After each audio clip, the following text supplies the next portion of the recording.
Magkaibigang Albularyo at Aswang Kanole Horror Story. Noon pa man, tinututulan na ni Ben-Hur ang gawain ni Teban at ni Saturno. Si Saturno ay isang aswang, habang si Teban ay isang albularyong kaliwa. Sa tuwing nagkikita sila sa kalsada, hindi sila nagkikibuan dahil baka kung saan lang mapunta. Katunayan, si Ben-Hur ay meron ng edad, habang si Teban at si Saturno mga nasa 50 pa lang. Isang hapon, si Ben-Hur at si Saturno ay nagkasalubong. Saturno! Saan ka ba nang galing? Palagay ko'y meron ka na namang inaswang. Wika ni Ben-Hur. Anong sinasabi mo? Wala akong alam dyan, tandang Ben-Hur. Saturno, kay tanda kong ito nakuha mo pa akong lokohin. Teka nga tanda, ano bang gusto mong mangyari ha? Saturno, ang akin lang naman, huwag yung ginagawa nyo sa mga dayuhan. Porket yung mga ibang taga dito, alam nilang ganyang kayo wala kayong makuha sa kanila. Saturno, binabalaan kita. Ngayon hindi ko man kayo kayang gapiin. Pero darating ang araw na merong taong sisira sa inyong dalawa. Hoy tandang Ben-Hur, binabalaan kita. Sa susunod na magkikita tayo, ipapatira kita kay Teban. Si Teban? Si Teban baka mo? Ay walang magagawa sa akin yun. Kung baga sa suntukan, kanan ang gagamitin ko. Siya kaliwa. Mas malakas ang kanan kesa sa kaliwa. Sana'y naiintindihan mo ang sinasabi ko, Saturno. Pagkatapos ng kanilang sagutan, si Teban naman ang nasalubong ni Ben-Hur. Ay, saan tayo galing, Teban? Pakawari ko'y pinuntahan mo yung dayuhan no? Siguro'y kinurakutan mo. Pang-aasar ng matandang Ben-Hur. Di naman, ikaw talaga. Saan ba punta mo, tatang Ben-Hur? Dyan lang, mangunguha ng halamang gamot. Ipangtatapal ko sa aswang at sa albularyo. Hindi maintindihan ni Teban ang ibig sabihin ni tandang Ben-Hur nang dahil dito nagpatuloy na sa paglalakad ang matanda. Yun ding oras na yon, nagkita si Teban at si Saturno at kanilang napag-usapan na parehas nilang nasalubong ang matandang Ben-Hur. Utod ng kayabangan ang matandang yon. Saturno, bakit di mo pa yun sentensyahan? Wika ni Teban. Hayaan mo Teban, may araw din sa akin yan. Alam mo'y sabi ng nanay ko, yang matandang yan talagang kontra yan sa buhay natin. Yun din ang sabi sa akin ng tatay ko, Saturno. Bakit? Hindi natin pagtulungan. Ibaon natin ng buhay ang matandang yan. Pwede. Habang si Ben-Hur ay nagpunta sa bahay ng isang dayo at nakita niyang merong isang lalaking nakasandal sa upuan na tila ba nahihirapan huminga. Pumasok doon ang matandang Ben-Hur nang walang katanong-tanong. Hinawakan niya ang lalaki at nagulat pa ang pamilya noon. Sino ho kayo? Bakit niyo po hinahawakan ang asawa ko? Wika nung babae. Iha! Alam mo'y etong asawa mo may sakit. Alam ho namin. Bakit ho ba? Dire-diretso kayong pumapasok, di man lang kayo tumatawag. Iha, gusto ko lang namang sabihin sa'yo na yung nagbigay ng sakit dito ay si Teban. Si Teban? Yung manggagamot? Oo, yan ang manggagamot na hindi nakakapagpagaling. At meron pa siyang kakuntsaba. Si Saturno, isang aswang. Aswang? Manong, wala hong ganon, hindi ho totoo yun. Iha, Makinig ka sa akin. Wala pa tayo sa high-tech na teknolohiya. Kaya't sa panahon ngayon, marami pang ganyan. Umalis na ho kayo. Aalis ako kapag tapos ng ginagawa ko. Ano ho bang ginagawa nyo? Hawak nyo lang po yung asawa ko. Tumahimik ka, iha. Maya-maya pa yung lalaking parang hindi na makahinga ay nagising at sinabing, ayos na ako.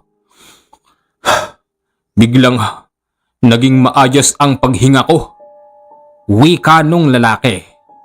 Sige na, iho. Alis na ako. Teka, sino ho kayo? Ako si Ben-Hur. Pinagaling lang kita. Maraming ginagawang kabulastugan ang dalawang yun. Pero sa tuwing meron silang gagawin na hindi maganda, lagi itong kinokontra ni Tandang Ben-Hur. Kahit saang baryo pa sila magtungo, nasusundan sila ni Tandang Ben-Hur dahil ito ay may alagang ibon na kaya niyang intindihin yung sinasabi nun sa pamamagitan ng kanilang isipan. Teban! Teban! Ano yun, Saturno? Anak ng asong walang bayag. Bakit? Ba't ka nagagalit? Yung dayo. Pinuntahan daw ni Ben-Hur. Pinagaling. Kala ko pa na may magkakapera tayo doon. Ikaw naman kasi. Hindi mo dinamihan yung nilagay mo sa kanya. Ako pagpunta ko ron, nilagyan ko pa nga uli kaya lang dahil sa magkaiba yung kaya nating gawin, hindi ko pwedeng dagdagan yung sayo. Ako kunwaring tinawas ko lang. Ay nako, talagang napupuno na ako sa matandang yun. Sa kaparehas na oras ay pinuntahan ni Saturno at ni Teban ang bahay ni matandang Ben-Hur. Inabutan nilang kasalukuyan itong kumakain ng tanghalian. Tandang Ben-Hur, lumabas ka dito. Kausapin mo kami ng maayos. Ikaw pala. Saturno. Teban. Kami nga. Lumabas ka rito, tanda. Nandyan na, sandali at kumakain ako, huwag kayong bastos. Napikon ang dalawa sa sinasabi ni Tandang Ben-Hur. Nang dahil doon pumasok ito sa loob ng bahay, pero hindi sila tumagal ng 5 segundo sa loob. Pakawari ni Teban at ni Saturno ay napakainit at para ba silang sinisilaban. Ano bang problema? Sabi ko antayin niyo ko sa labas. Papasok tapos lalabas kayo. Ano bang atin ha? Teban, Saturno! Tanda, ikaw ba talaga'y hindi titigil ha? Saan? Tanda, wag na tayong magbulahan. Nagtatrabaho kaming dalawa ni Teban pero sinasabotahe mo kami. Siya nga naman, tanda. Nakakainis ka na! Yun ba? Kasi ayon sa aking kalaman ay yung dalaway merong pinagkakakitaan pagdating sa mga dayuhan. Bakit naman ganoon, Saturno? Teban, bakit hindi kayo magbalat ng buto para kumita kayo? Ano bang ginagawa nyo sa kinikita nyo? Di ba pinang-iinom nyo lang? Kahit saan namin dalhin, yung kinikita naming dalawa ni Teban ay wala ka ng pakialam. Huling warning na to sa'yo, Tandang Ben-Hur. Kapag sinabotahe mo pa yung lakad namin, may kalalagyan ka sa akin. Tandaan mo yan. Tandaan mo yan, tanda! Aba, ang galing Alam nyo, yung mga taong salita ng salita ay wala namang kayang gawin. Ikumpara natin sa asong tahol ng tahol. Kapag ang aso ay tumatahol, hindi marunong mangagat. Samantalang ang asong nakatali at tahimik ay bigla na lang kumakagat. Sa nakikita ko sa inyong dalawa, tahol kayo ng tahol Nang dahil dyan hindi ako naniniwala sa mga walang kwentang banta nyo sa akin. Tignan na lang natin sa mga susunod na araw. Isang araw, si Saturno at si Teban ay nagtungo sa kabilang bayan. Meron silang dalang sako, tapos ang laman nun ay mga saha ng saging. Nakikita sila ng alagang ibon ni Tandang Ben-Hur at agad itong nagsumbong. Kinahapunan sinalubong ni Tandang Ben-Hur yung dalawa at inasar. Hop! Saan kayo galing? Wika nito sa kanila. Bakit? Ano bang pakialam mo? Siya nga naman, ano bang pakialam mo ha, Ben-Hur?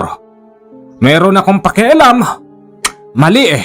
Dapat pala'y sinabi ko sa may-ari ng namatayan na yung bangkay kinuha nyo. Ano? Anong sinasabi mo? Hindi ka namin maintindihan, Ben-Hur. Oy, Saturno! Ikaw, magaling kang magsinungaling pero meron akong mata kahit saan kayo magpunta. Nang dahil sa bistado na ang dalawa at hapon na rin yun, medyo liblib ang lugar. Dito ay nagplano silang patayin ang matanda. Unang sinabi ni Teban, kung talagang matapang siya ay lalaban siya ng harapan. Dito tayo, Tandang Ben-Hur. Walang gamit. Suntukan lang. Patay kung patay. Wika ni Teban. Dalawa, laban sa isa. Hindi bale. Kahit nga 5 pa kayo hindi ko kayo uurungan. Maya-maya pa, nagtungo sila sa loob ng kagubatan para wala nang dadaan pang tao at dito ay nagsuntukan si Teban at si Tandang Ben-Hur habang si Saturno ay nanonood lang at kumakain pa ng mani. Ano? Kaya mo pa? Pang-aasar ni Teban. Teban, nakatama ka lang ng isa. Akala mo'y nanalo ka na. Dapat kapag tatama ka, siguraduhin mong yung hindi na ako mapapabangon. Muling sumugod si Teban kay Tandang Ben-Hur pero sa pagkakataong yon, hindi napansin ni Teban na si Tandang Ben-Hur ay may hawak na anting-anting sa kanan nitong kamao. Pagsugod ni Teban, isinalubong ng matandang Ben-Hur ang kanyang kamao sa panga ni Teban nang dahil doon, lungay-ngay si Teban nang ito ay bumalagsak sa lupa. Hoy ikaw, anong tinatayo-tayo mo dyan ha, Saturno? Sugod na! Teban! Teban! Anong ginawa mo sa kanya? Katulad ng napag-usapan. Patayan kung patayan. Pero nang daya ka, Ben-Hur. May hawak kang agimat sa kanang kamao mo. Alam mo, Saturno, hindi naman ako lalaban ng parehas sa inyo. Katulad niyan, matanda na ako. Patay na yung kasama mo. Lungay-ngay na yung malaki niyang panga. Ikaw na ang susunod. Halikat nang sabay ko na kayong ibaon. Tampalasan kang matanda ka. May araw ka din. Iniwanan ni Saturno ang bangkay ni Teban. Nang dahil dito, naghukayang matanda at ibinaon na lang doon yung katawan ni Teban. Bago niya iwanan ang kanyang katawan, nagwika pa ang matandang Ben-Hur nang, alam mo, sayang ang pagiging albularyo mo. Ginamit mo lang sa mali. Kung tinularan mo ko, di sana'y kahit paano, tatanda ka ng katulad ko. Kabata mong namatay, Teban. Hindi ko pinagsisisihan ang pagpatay ko sa'yo. Diyan ka na, pakikinabangan ka na ng lupa. Wika nung matanda. Pag-uwi naman ni Ben-Hur sa kanyang bahay, ang pamilya naman ni Teban ay nag-aabang sa kanya. O anong ginagawa niyo rito? Tatay, nanay at kapatid ni Teban. Lumapit ang tatay ni Teban sa kanya at sinabing, pinatay mo ang anak namin. Ha? Oh, bakit? May bago pa ba ron? Hindi ba't mamamatay tao din kayo? Tatang Ben-Hur, hindi ito ang tamang paraan ng pagpatay. Ano? Anong tama? Sabihin mo nga sa akin, Wilfredo! Sabihin mo! Ito na lang ang tandaan mo. Tandang Ben-Hur, may araw ka din. Wag kang matutulog. matutulog pa rin ako. At kahit na matulog ako, merong nagbabantay sa akin. Magsigsilayas nga kayo sa bakuran ko. At kung gusto nyong gumante, gawin nyo. Walang pumipigil sa inyo. Bandang alas 11 ng gabi. Heto namang si Saturno ang dumadating. Alam ni matandang Ben-Hur na si Saturno yun dahil hindi niya man nakikita, kabisado niya yung amoy. Saturno! Kanina ka pa paikot-ikot sa tahanan ko. Bakit hindi ka lumapag dito nang makita mo ang hinahanap mo, Saturno? Hindi nagtagal. Si Saturno ay bumaba sa harapan ng bahay ni Ben-Hur. Nang silipin naman ito ni Ben-Hur, nakita niyang si Saturno ay malaki na ang pinagbago. Halos hindi mo na makikilala ang dating anyo nito. Lumabas ka dito. Labas! O, nandyan na. Saturno. Nakakasindak naman yang kasuotan mo. Saan ba nanggaling ang mga dahon na yan? Hindi ito dahon. Maya-maya pa, nagdatingan ang mga pamilya ni Saturno, maging ang pamilya ni Teban. Susunugin ka naming buhay dito ngayon, Ben-Hur. Wika ni Saturno, nang dahil sa dami nilang bilang, ang matandang Ben-Hur ay nagtago sa loob ng bahay. Kumpiyansa itong hindi siya basta mapapasok ng pamilya ni Saturno at ni Teban. Paikot-ikot lang sila sa bahay ni matandang Saturno hanggang maya-maya pa, yung ulo ng tatay ni Teban ay sumilip sa bintanang nakasarado dahil nagawa niya itong wasakin. Halika rito. Halika rito, tanda. Wika nito. Maya-maya pa, kusang umalis yung ulo doon dahil pakawarin niya ay para siyang nasusunog. Sige, ikot-ikutan niyo ang bahay ko. Kahit na anong gawin niyo, hindi kayo makakapasok dito. Akala naman ng matandang Ben-Hur ay hindi siya mapapasok dahil sa dami ng pangontra. Pero sa pagkakataon na yon, nagtulong ang dalawang pamilya upang basagin ang mga pangontra doon ng matandang Ben-Hur. Nagulat na lamang ito nang sirain ni Saturno yung kanyang pintuan at dere-derechong pumasok sa kusina at nakiinom pa ng tubig. Paano ka nga nakapasok dito, Saturno? Paano ba ka mo? Simple lang, durog na ang mga pangontra mo. Ngayon, saan ka pa pupunta, ha? Nagpasukan na rin ang dalawang pamilya at napalibutan ang matandang Ben-Hur. Nagawa pang makiusap ni tandang Ben-Hur na pumunta muna siya sa kwarto upang kunin ang kanyang alas at nang sa ganon kahit paano meron siyang laban. Nagpaniwala naman sila ang hindi nila alam. Sa ilalim ng bahay ng matandang Ben-Hur ay merong lagusan. Kaya pala nagtataka sila kung bakit napakatagal lumitaw ng matanda. Nagtago na pala ito at papatagos sa sapa yung kanyang dinaanan. Naloko tayo! Naloko tayo! Wika ni Saturno at madali siyang pumasok doon. Napakadilim ng loob nun, halos wala kang makikita. Habang sinusundan naman ni Saturno si tandang Ben-Hur, nakalabas na ang matanda sa sapa at dere-derechong tumalon sa sapa at nagpatianod. Nasaan ka na, tanda? Nasaan ka na? Wika nito. Ang hindi niya alam, malayo na si tandang Ben-Hur. Ito ang ginamit niyang pagkakataon upang makatakas sa lugar. Makalipas ang 4 na araw, nagulat na lamang si Kanole dahil si tandang Ben-Hur ay umaahon sa kanyang kubo. Teka, si tandang Ben-Hur yun ah. Anong ginagawa rito ng matandang yun? Ang layo-layo niya. Kanole! Kanole! Ako ito si Ben-Hur. Tulungan mo ko. Halika rito. Bakit? Paano ka?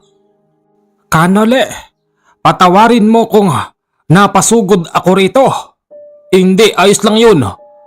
Pero ang layo mo. Ilang araw ka nang naglalakbay. Mga ilang araw na din. Talong? Check. Kamatis? Check. Sili? Check. Hahay! Talbos ng kamote. Teka. Bakit may matandang hukluban dito? Hoy! Anong ginagawa mo rito? Ikaw, sino ka ba? Ako si Ben-Hur. Ha? Mensahero ako eh. Teka lang. Huwag kang magalit sa kanya, kaibigan ko to. Si Tandang Ben-Hur. Kala ko matandang hukluban eh. Muntik ko na tuloy maipalo sa kanya tong isang supot ng gulay. Sino ba ito, Kanole? Bakit ganyang kaangas? Anong maangas? Ganto lang akong magsalita, pero hindi ako maangas. Nagdala ako ng sulat. Kanole, uwi na ako. Sige, pasensya na. Sige. Hoy tanda, mag-iingat ka dyan ha. Baka ipakain ka ni bossing sa kapre. Baliw! Lumayas ka na nga rito! Tandang Ben-Hur, ano bang nangyari? Dito ay nagkwentuhan sila ni Kanole at natawa na lang si Kanole sa kwento ng matandang Ben-Hur. Talaga? Sa unang pagkakataon napatakbo kayo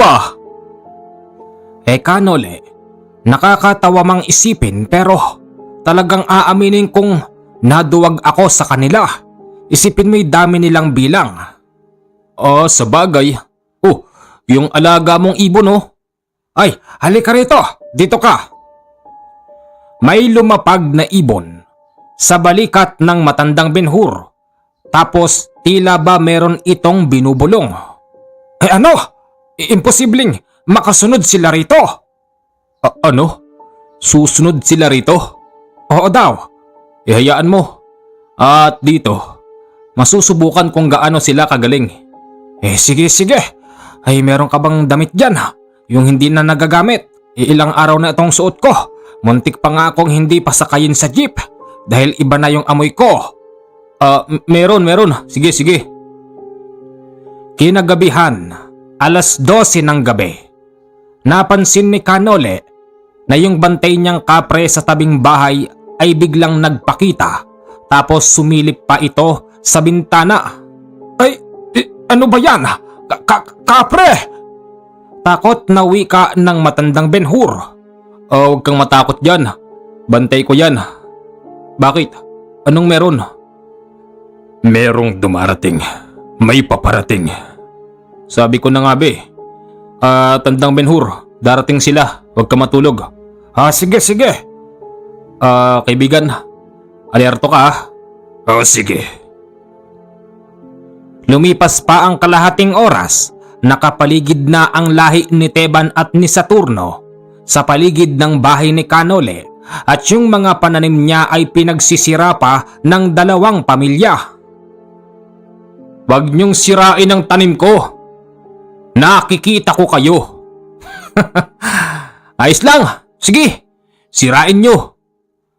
Nang sabihin yon ni Kanole, nagsigawan yung mga naninira sa kanyang pananim. Ayon sa kanilang sigaw, para daw merong nangangagat. Ang totoo niyan, yung kapre ay nagpakawala ng kanyang alaga. Pinagkakagat ng ahas yung mga naninira ng pananim ni Kanole. Pero ang mga ahas na yon ay walang kamandag o venom sa Ingles. Maya-maya pa, yung mga nakagat ng ahas ay nag-ipon-ipon sa gilid. Lumabas si Kanole at ang matandang Ben-Hur. Dito nila nakita yung pamilya ni Teban at ni Saturno. Si Saturno nung mga oras na yon ay wala. Nandoon ito sa itaas at kanina pa nagpapaikot-ikot. Ang ginawa naman ng kaibigang kapre ni Kanole, pumulot ito ng isang tipak na bato na kasing laki ng bilog ng timba at ipinukol kay Saturno habang ito'y nagpapaikot-ikot. Tinamaan si Saturno nang dahil doon napilitan siyang bumaba kung nasaan ang kanyang pamilyang nag-ipon-ipon. Anong pinuntahan niyo rito? Ha? Hindi ba ikaw si Saturno? Ako nga. Salbahe ang kapre. Salbahe! Talagang hindi ka uurungan nun. Saturno, anong atin? Ibigay mo sa amin ng matanda. Yun lang. Kung ayoko, may magagawa ba kayo? Kaya nga ako dito tumakbo dahil alam kong hindi niya ako kayang ipagkanulo. Kesa ibigay ako sa inyo, ilalaban siya ng patayan. Tama. Ikaw ba yung tatay ni Teban? Ako nga. Oh, konsentidor ka pala eh. Ayon sa kwento sa akin ni Tandang Ben-Hur, yang anak mo ay napakarami ng kasalanan. Silang dalawa ni Saturno. Tapos kinukonsinti mo pa? Sa bagay, kaliwa nga pala kayo. Ginamit nyo yung kakayanan nyo sa mali.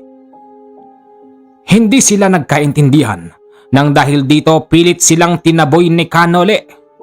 Nang itaboy sila ni Kanole, bigla silang nagtalunan papaibaba. Hoy! Hindi dyan ang tamang daan! Maliligaw kayo dyan! Pang-aasar ni Kanole sa kanila. Inaantay nilang bumalik ang dalawang pamilya pero hindi na sila bumalik. Kinabukasan ng magang-maga, dito tumambad sa kanila yung napakadaming tuyong dugo ng tao dahil doon mismo sa mga pananim ni Kanole, kinagat ng mga naglalakihang ahas ang pamilya ni Teban at ni Saturno. Tignan mo ginawa ng mga yun. Imbis na maibebenta ko pa tong mga ano ko sinira nila. Tignan mo, winarak-warak yung bunga ng kalabasa. Napakasalbahe ng dalawang pamilyang yun. Pasensya na Kanole, nagdala pa ako rito ng mga taong sisira sa pananim mo. Hindi, ayos lang yun. Maliit na bagay. Kaya lang iniisip ko, meron akong babayarang utang dun sa mensahero. Ito sana ipangbabayad ko eh. Bossing! Oh, kaaga mo naman. Ano, may sulat? Hindi, wala. Maniningil ako ng pautang. Nako, bad news. Bakit? Tignan mo. Yung inaasahan kong pambayad sa'yo, sinira ng mga sumalakay kagabi. Sumalakay? Sino? Yung kalaban ni Tandang Ben-Hur. Sinasabi ko na nga ba, salot ka sa buhay ni Bossing Tanda. Anong salot? Baka ikaw tong salot kay aga-aga mong naniningil. Hindi ka ba nahihiya? Salot ka! Kung hindi dahil sa'yo, hindi dapat nasira yung pananim niya. Alam mo bang ako ang mayayari sa misis ko pag hindi ako nakasingil ngayon? Lagot ako sa misis ko. Papaluin ako noon. Papaluin ako noon, Tanda. Huwag ka nang umiyak. Bababa ako sa ibaba, sa barangay.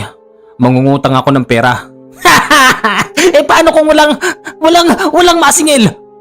Pera ba? O eto aray? Bakit mo ako sinampal?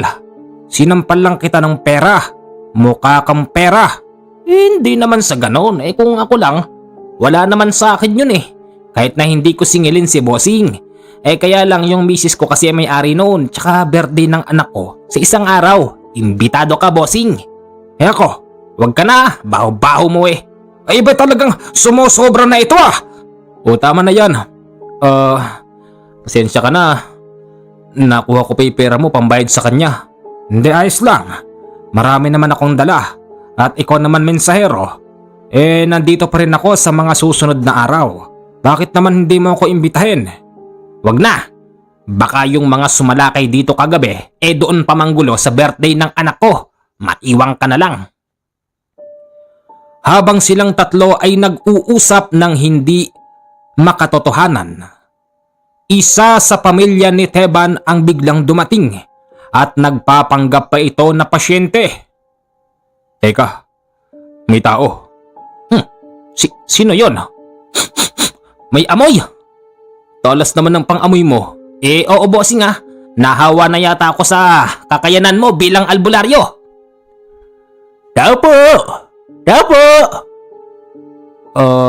May tao po rito. Nandito ho kami. Magandang araw. May nakapagsabi sa akin na meron daw manggagamot dito. Sino ho nagsabi?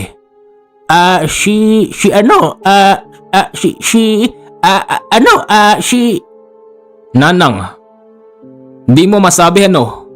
Kasi nagpapanggap ka lang. Nanang, kung inaakala nyong kaya nyong kunin ang matanda rito sa ganyang klase ng style nyo, ibulok na yan. Magtago ka pa sa mukha ng iba pero nakikita ko yung tunay na mukha mo at yung kulay ng buto mo. Nanang, ito lang ang sasabihin ko sa iyo. Huwag nyo na akong subukan. Lalong-lalo ka na. Kaya tanda-tanda mo na dapat sa iyo. Nagbabagong buhay ni.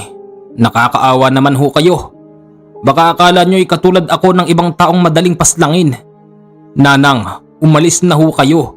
Isama mo na yung pamilya mo. Ganun ba? Madali mo pala akong nahuli. Oo, Nanang.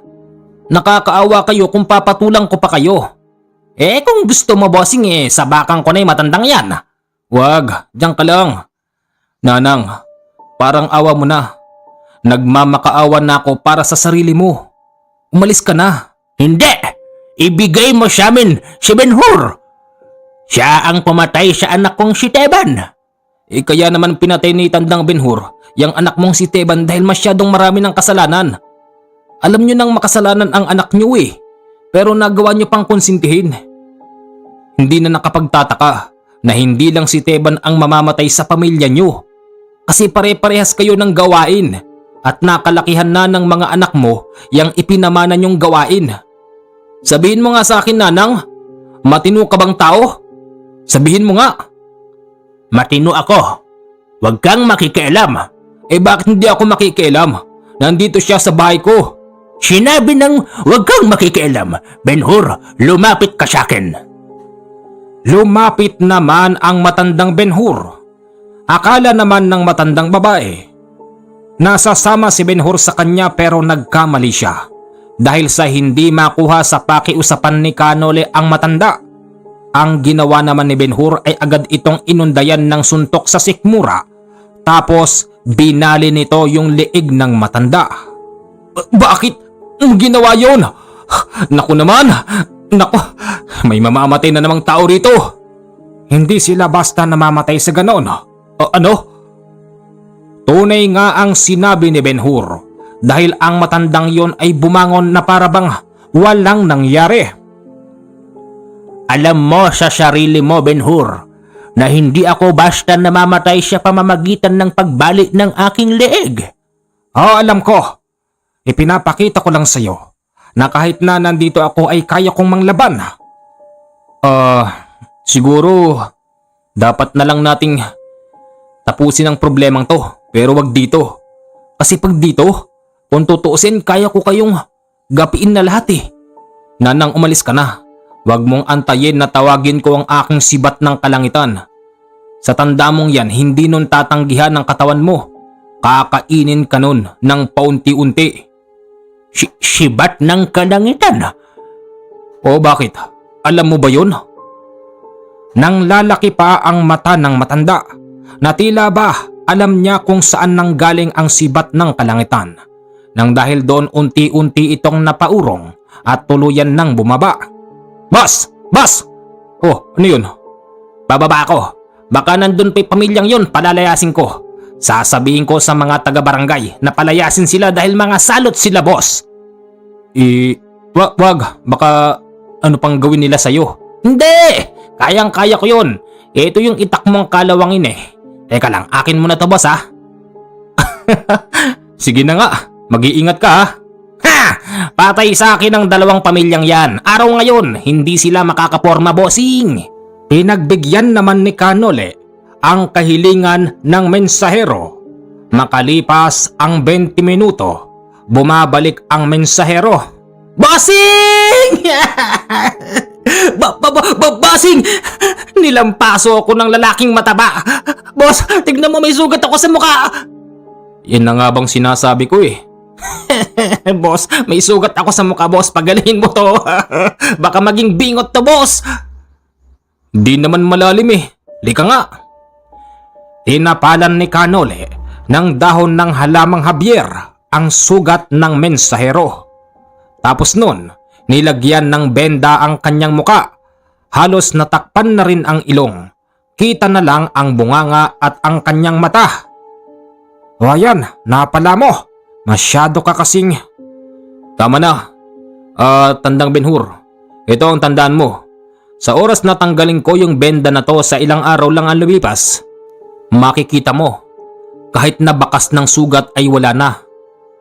Ano? Ganyan ba talaga kalakas ang kakayanan ng halamang Javier? Oo naman. Alam mo bang kami lang ang meron nito?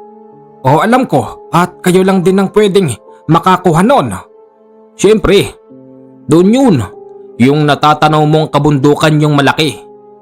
Ang bantay dyan, yung kaibigan naming si Sangkay Lihim. Ay, gusto ko ring makapasok doon. Ako din? Tumahimik ka na nga dyan, mensahero. Aray ko, boss naman eh. Ano, masakit pa? Hindi na. Parang pakawari ko'y ibang klaseng gamot ang nilagay mo rito. Teka, nandun pa ba sila? Wala na. Inaway ko eh. Pinalayas ng mga taga-barangay, kaya lang nadakma ako ng lalaking mataba. Sukat ba namang ingod-ngod ako sa lupa? Meron palang matulis na bato, ayan. Nahiwa tuloy yung aking pisngi. Yaman mo na. Makulit ka kasi eh. Nagpalipas pa ng ilang araw, ang matandang Ben-Hur sa bahay ni Canole, pero hindi na sila bumalik. Canole, maraming salamat sa pagkupkup mo sa akin, pero kailangan ko nang umuwi ng tahanan ko. Sa pag-uwi ko, inaasahan kong hindi na maayos ang aking tahanan. Pwede bang makahingi ng dagdag proteksyon sa sarili? Walang problema. Kumuha ka nito. Diyos ko! Hindi nga! Bibigyan mo ako nito! Oo naman. Sige na, kunin mo. Maraming salamat, Canole. Hindi ko akalaing sa pagpunta ko rito bibigyan mo ko ng halamang Javier. Napakadaming kayang gawin nito. Talagang madami. Pag nagkaroon ka ng pasyenteng inaswang, pitpitin mo lang yan. Tapos yung patak niyan, isama mo sa isang basong tubig. Ipainom mo.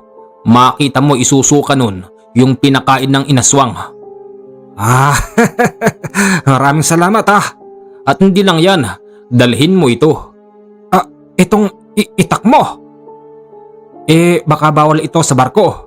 Hindi nila makikita yan. Merong basbas ko yan at punong-puno ng usal. Ang dahil doon, kahit na halongkatin nila yung bag mo, kapkapan ka, hindi nila makikita yan. Iba ka talaga, Canole. Talagang napakalaki ng hanga ko sa'yo. O sige na, mag-iingat ka at kung sakaling anuman ang mangyari, sumulat ka sa akin at kung hindi ka tigilan ng dalawang pamilyang yun, ako na mismo ang pupunta sa'yo. Dapat nga sumulat ka na lang para hindi ka na nagsayang pa ng pera. Oo nga. Sige na. Alis na ako Sige. Makalipas pa ang ilang araw, ang mensahero ay tuluyan ng gumaling. Nandoon siya sa bahay ni Canole at siya mismo ang nagtanggal sa benda ng muka. Basing? Oh, bakit parang ang gwapo-gwapo ko ngayon? Ngayon? Parang bumilog yung mukha ko. Siyempre, nagamitan kita ng halamang Javier. Ang dahil dyan mukhang nabawasan ka ng 10 taong edad. Para kang naging bata. Oo nga parang gwapo-gwapo ko talaga ngayon.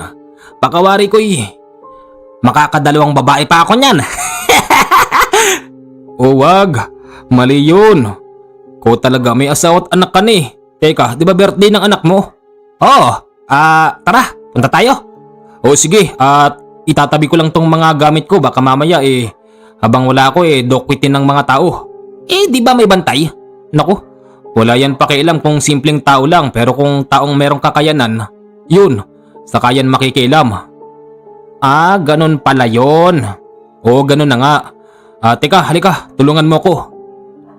Mga kababayan, hanggang dito lang po ang kwento.